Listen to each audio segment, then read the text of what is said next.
So when I think about the two craziest years of my life so far, I think of two specific years, and that's the last year I was in high school, and then the first year I moved to LA. And today's story time is about the first year that I moved to LA. Not the whole year, but something that happened the first month I was there that kind of made me realize that I was living in a different state and things were a lot different there than my hometown. So I hope you guys enjoy this crazy story. It's definitely a crazy one. Leave a like on the video if you enjoy it, and let's jump into it. So today's story time all takes place when I was 18 years old, all right? Now, I just got into LA. I was renting this house, and originally the plan was I was going to rent this house with a bunch of my friends, and that's how it started. But a few weeks later, Easter rolled around, and a bunch of my friends went home to celebrate with their families because they were from all over. You know, like one of them was from New York City, one of them was from my hometown, the other one was from somewhere else in California. Now, I don't really celebrate Easter very frequently. I mean, I do sometimes, but it's not like Christmas or Thanksgiving is to me, so I didn't even go home for it. So yeah, I stayed in LA, and I pretty much had this house all to myself, and I was kind of enjoying it. I can't lie. I just kind of play COD and hop on my computer and play some CSGO and make videos and make music. I was pretty much just chilling by myself, enjoying my alone time, right? Well, on the third night of being alone, I was greeted with a really fucked up experience. So this all started off as a normal night, all right? I was just in my room, sitting down, reclined in my chair, my little office chair. I was reclined back, watching a YouTube video, headphones cranked up all the way, and all of a sudden, my friend's dog starts freaking out. I forgot to mention that I had a dog there. It was my homies. He starts freaking out. I could hear it over the loud-ass video I was watching. So I take my headphones off. I hear him tweaking. I'm thinking, he heard a noise outside or maybe he saw something, nothing crazy. So I get up. I walk into the living room. I go up to him. I'm petting him. I'm like, hey, relax. Relax. What's going on? Trying to talk to him even though he doesn't know English and he can't talk back. But, whatever. I try.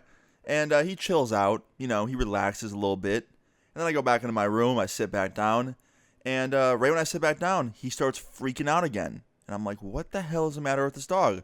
So I get up, I go back over to the living room, and this time I notice something. He's barking at a different window. He's turned towards a different window, facing it, barking at it. And I'm like, okay, kind of weird, but still, I don't see anything. So whatever. And I go back into my room, I sit down, the dog stops barking. This time for about 5-10 minutes, and I think everything is fine, right? All of a sudden, I hear the dog start freaking out, barking harder than I've ever heard him bark. He's howling and shit. I walk in the living room, and this time, I see what he's barking at. There is a man at one of the windows in the living room trying to pry it open with a screwdriver. And I look at this shit, and immediately my heart starts flying, just full, panic mode, because someone is trying to break into my house. And the guy that's trying to break into my house looks up and he sees that I'm staring at him. And he says nothing. He doesn't say a single thing. He just goes back down to looking at his screwdriver and trying to pry my window open and break in. So obviously, I jump on the phone 911. I'm like, please get over here ASAP. There's someone trying to break into my house. He's trying to pry the window open with a screwdriver. I don't know if he's going to get in or not. Hurry up, please. I'm freaking out, right? And they're just okay, stay on the phone. We have units on the way. They're on the phone with me. And I'm just freaking out, okay? Totally in anxiety panic mode. And this guy goes from prying the window open to flipping the screwdriver around to the butt end and starts trying to smash the window with the screwdriver. And the dog is freaking out. I'm freaking out. The only thing that I'm having any kind of comfort in is that this dog is a giant German Shepherd, and if this guy breaks in, the dog will probably kick the shit out of him. So that made me feel a little bit better because I knew that I was protected to some degree. But the guy also had a screwdriver. I don't know how sharp it was. And I don't want to see my friend's dog or me get hurt. So I really don't want this guy to get in, period. Anyway, I'm on the phone with 911. This guy's trying to fucking get in. And after banging the window for a minute and not getting the window to open at all, thank fuck this window is strong, by the way. It was not budging. He starts yelling towards the window, at me. He's like, hey, you. And I was like, yeah. And he goes, can you help me out, please? I'm homeless. I need something. And then I realized this was a homeless guy. And I yelled back just to see. I was like, what do you need? He's like, $50 or like $100 would be great, or like something I could sell.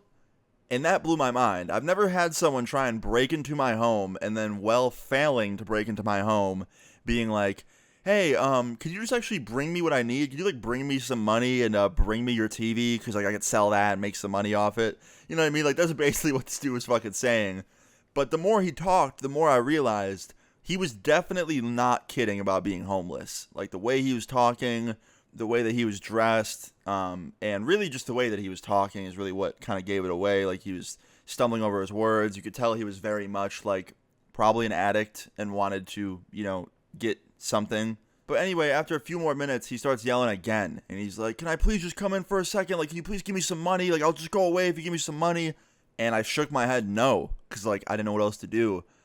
And he looks at me. He sees me shake my head no. And all of a sudden, he just like turns around and runs away. Like into the night, just disappears. And I tell the operator, the 911 lady, I was like, yeah, he just ran away. And she's like, all right, what direction did he go? I was like, he went right down this road.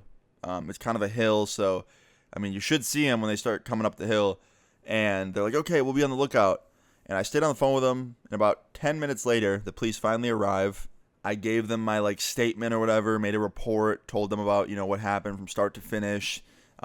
Showed them what window the guy was at. There was some, like, marks on it. He cracked it a little bit. Not bad, but just a little bit. And once again, probably the strongest window I've ever seen in my life, because this dude was trying to pry at it. He was smacking it with a screwdriver. Like, it was not going. And also, shout out to that dog that was guarding the window, because my boy's dog kept me protected. But anyway, I gave my statement to the cops. I asked them if they saw him on the way up. They said no, which kind of sucked. And they basically said they'd be on the lookout. And I can't lie, to me, that sounded like he was never going to get caught, because first of all, there's a lot of homeless people in LA. Second of all, the cops probably don't care that much about some random homeless guy that tried to break into a house. That probably happens 30 times a day. And they had no photo of this guy, so I don't even know what to look for. Just my description is what they had, and my description wasn't very detailed because I couldn't really see him that well through the window because my reflection was there and so was the dog's, and I could only really see a little bit of his face. All I knew is that he was an older guy, probably like 50, and he had a beard. So that's all I really knew. And of course, we had no cameras, so that sucked. But anyway, yeah, I gave my statement, made the report, whatever. And the cops said they'd be on the lookout, and they told me to basically just, call them back if he returns, which is not what you want to hear. That just sounds terrifying. But I was like, okay. And after they left, one of the cops actually kind of hung around for a bit, like in the road. He like stayed in his car. I think he was just like watching over the neighborhood for a little bit to make sure that the dude didn't show back up.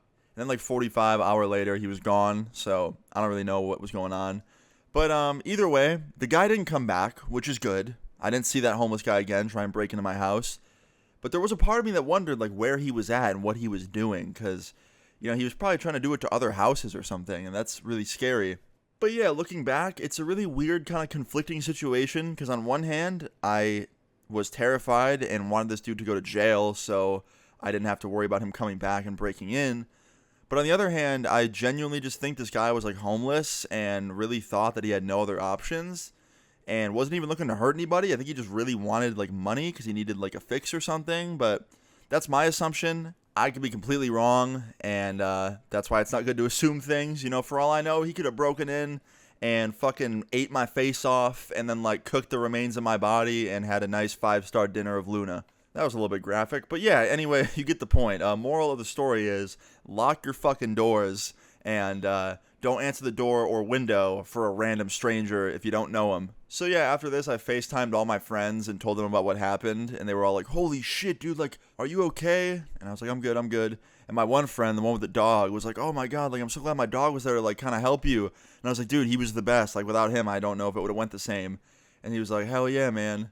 And it's true, like, that dog really did alert me. Like, he was barking all those times, and I think it's because he saw the guy going from window to window and scoping out my house. And if he wasn't there, I would have never known, and the guy could have just probably got right in. I probably wouldn't have heard him banging the window because I had my headphones cranked, and the dog's bark was louder. So yeah, shout out to that dog. Dogs are amazing. But yeah, guys, I hope you enjoyed this crazy story time. If you did, please leave a like on the video. I'd really appreciate it. Feel free to leave your story times in the comments down below, and subscribe if you're new. I'll see you all later. Peace.